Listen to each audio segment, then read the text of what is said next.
Okay, everyone, welcome again to another one of our lessons. And in this section, we will not yet be going back to coding, but we will be looking into some other components of being a developer, and that will include you creating some assets while using free open source software. When I say asset, this can include you editing some photos, and as you can see here, everyone, we have here Photoshop, which is paid. I just wanted to compare this to you guys because the softwares that I will be recommending, especially if you're a beginner, will be for free. And it's an open source software that is almost as powerful as Photoshop. It's not as powerful, however, it's almost as powerful as Photoshop. However, you can use it already for basic photo editing and page optimization of your photos, cropping some images to fit your needs, and making even some game sprites if ever you are interested into entering into game development.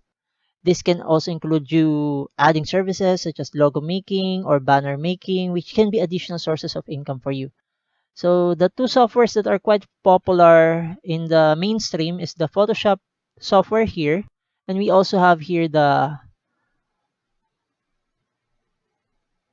Adobe Illustrator, as you can see here. And again, it's for $20.99 something per month. We can see here that this software will cost you around 52.99 per month. That will include all of the 20 plus creative desktop and mobile apps, including Photoshop, Illustrator, InDesign, Premiere Pro, and Acrobat, which are a bit expensive, especially if you're just beginning. I am expecting that you are just the same as I am, who when I started out, I really don't have the funds and the resources to really go and purchase this amount of subscription per month. This is why I believe that this is going to be useful, especially for those who don't have any background in photo editing like me when I started out. I just wanted to tackle this because these are some of the things that I had to learn when I was still starting out, and I had to do a lot of research about this so that I can get familiar with it, and that is the reason why I want to share this to you, especially for those who are totally beginners who doesn't have any knowledge in this information. I believe this can get you started in understanding and further developing your skills for asset creation, and I just wanted to make it a lot easier for you to get this information. I just really want you to save some time in trying to figure out what are these free tools that we have here. And if ever you already have a background in Photoshop or Illustrator and you're using those softwares already, you can already skip this section. However, it wouldn't hurt you, and I will highly be encouraging you to look into this section so at least you will also have some ideas about open source software that you can use for free. Might even want to save up some funds and you might want to transition to these open source softwares.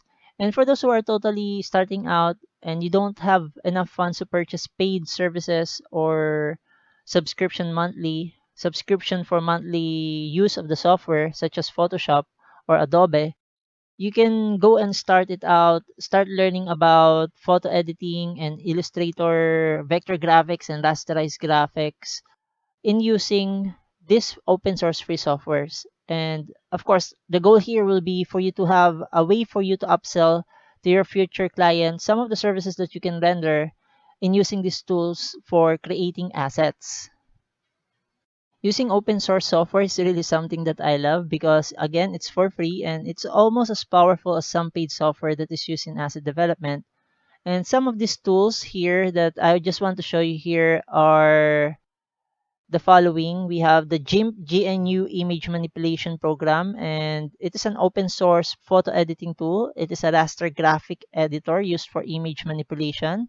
And we can see here it's used for freeform drawing, transcoding between different image file formats, and more specialized tasks. So we can already use this for photo editing of rasterized image. And another tool that I want to show you here is the Inkscape, Draw Freely Inkscape here from inkscape.org. And again, this is an open source vector graphics editor used to create vector images, primarily in scalable vector graphic format. So if you're wondering what's the difference between a rasterized or raster graphics editor or a rasterized image from a vector graphic image, I have here a good article from Shutterstock. So I will be leaving the link to the installers and to where you can download and get the installers for these softwares. And here, just to give you some ideas, I just want you to go and read through this raster versus vectors, what's the difference and when to use which. We can see here a description here with the numerous amounts of images to choose from online. It can be overwhelming to determine which file formats to begin with. Do we use raster or vector images? And here it says that raster images are made up of pixels, while vector images are formed by mathematical curves and paths. Being comfortable with the ins and outs of both formats and how they translate when exported is an essential skill for every designer. So if we go down here, we can see here raster images. If you surf the web, chances are you have seen a raster image. Raster or bitmap images consist of tiny squares called pixels. These pixels contain bits of colors, and when combined, they build images. The more pixels in an image, the higher the quality, and vice versa. When you zoom in on an image, the pixels become more apparent while the details of the image become blurry, as we can see here in this example. Notice how the edges of the tropical pattern below become pixelated and jagged when magnified. This is a key indicator of a raster-based image. Obvious pixels make an image look unprofessional and unsightly. As a rule of thumb, it is best to only downsize a raster image to avoid heavy pixelation. And it says here, due to the abundance of pixels in a raster image, the file sizes can be substantial. An illustration with higher DPI dots per inch or PPI pixels per inch will be larger in size and data, which can be worrisome when there are limits to image storage or restrictions on uploaded file sizes. So this is especially if you will be working with web development, everyone. We need to optimize our web pages so that the images that are inside of our website or are found in our website will not be taking too long for downloading. That's why we need to learn how to change the DPI here or the pixels per inch here so that we can maximize and optimize our web pages. So we can see here one tip. Later on, we will learn in GIMP how to do this. You can quickly cut down file size by reducing the resolution to 72 ppi for online images. As I've said, guys, this is something that I didn't know before. So at least now for you guys, you will know that this is an important part of your planning for the architecture of your websites and especially optimizing your websites for the web.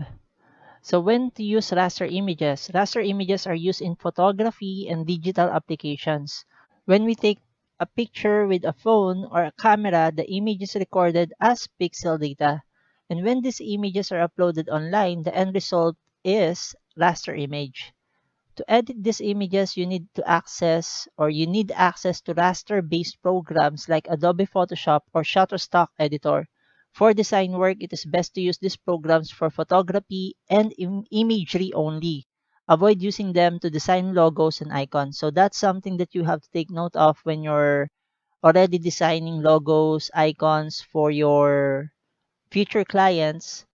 We can maximize the use of the GNU image manipulation program here for that.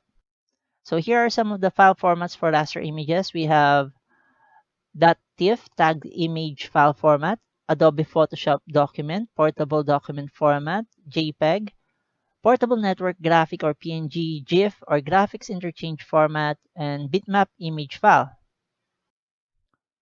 So we can see here, while all of this will be displaying pixels, each file format has its own distinct display settings. Some files take up additional data and use higher resolutions, while others take up less storage but tend to be lower in resolution and quality. Now, for the vector images, vectors are used for image renderings and they are made of paths and curves dictated by mathematical formulas. These paths and curves are produced exclusively through design softwares designed for vectors like Adobe Illustrator or Sketch. Due to their algorithmic makeup, vectors are infinitely scalable and remain smooth and crisp even when sized up to massive dimensions. Even when scaled to substantial proportions, this pattern below remains clean and exact. Elements like fonts render the same way. When sized up or down, they retain their quality. So you would see here, even though we have here we have magnified this and sized it up, the image is still clear and exact. Unlike here, you would see it's already pixelated. So this is the term we call pixelated. So if we go down here, a vector image's formulaic makeup keeps file sizes to a minimum in comparison to its raster counterparts. This comes in handy when there are restrictions to file sizes or image storage. While a vector image file has many advantages, we have a problem here when it comes to compatibility issues, especially when we share them. You must have access to vector-based programs in order to edit the native files. And when do we need to use vector images? So it says here programs such as Adobe Illustrator or Sketch are best used to create and manipulate vector images. Avoid raster-based programs such as Adobe Photoshop when incorporating vector elements that need to be scaled. Vectors' scalability make them the ideal for design work consisting of logos and icons. Both logos and icons require immense details and many size options, usually depending on their application. For example, you might use a logo on something as small as a business card or something as large as a billboard. Vectors are ideal for large or small format prints because rasterized designs will lose quality when resized.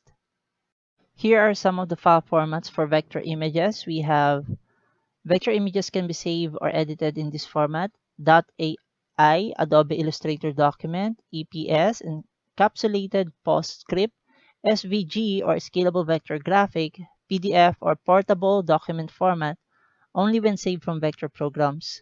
So that's it, everyone. I hope you got the idea about when to use vector images and when to use rasterized images and when to use GIMP or Photoshop and Inkscape or Adobe Illustrator when creating raster and vector graphics.